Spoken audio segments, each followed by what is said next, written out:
दिवाळी आली, घरात दिवे लागले, बोनस आला. पण कधी विचार केलात का, हा बोनस फक्त कंपनीने दिला का, की कोणाच्या संघर्षातून मिळून दिला आहे? जराच तुमच्या हातात नोटा आहे, तर त्या पैशाच्या मागे एका क्रांतीचं नाव लिहिलं आहे. डॉक्टर भीमराव रामजी आंबेडकर. त्या काळात कामगार म्हणजे मशनीचा एक भाग होता. काम करा, मरा आणि विसरले जा.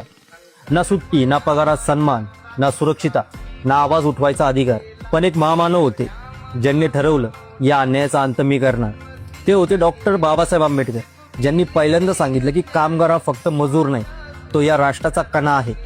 तोच भारताचं उत्पादन करतो, तोच अर्थव्यवस्था चालवतो, आणि म्हणून त्याला सन्मान हवा, हक्क हवा आणि बोनस हवा.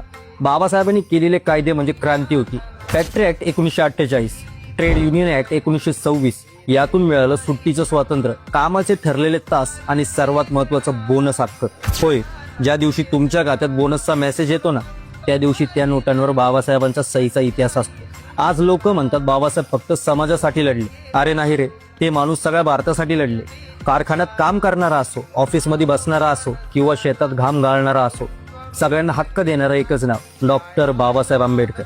म्हणून पुढच्या वेळी जर दिवाळी बोनस आला ना, तेव्हा फक्त थँक्यू सर म्हणू नको, हात जोडून म्हण, थँक्यू बाबासाहेब.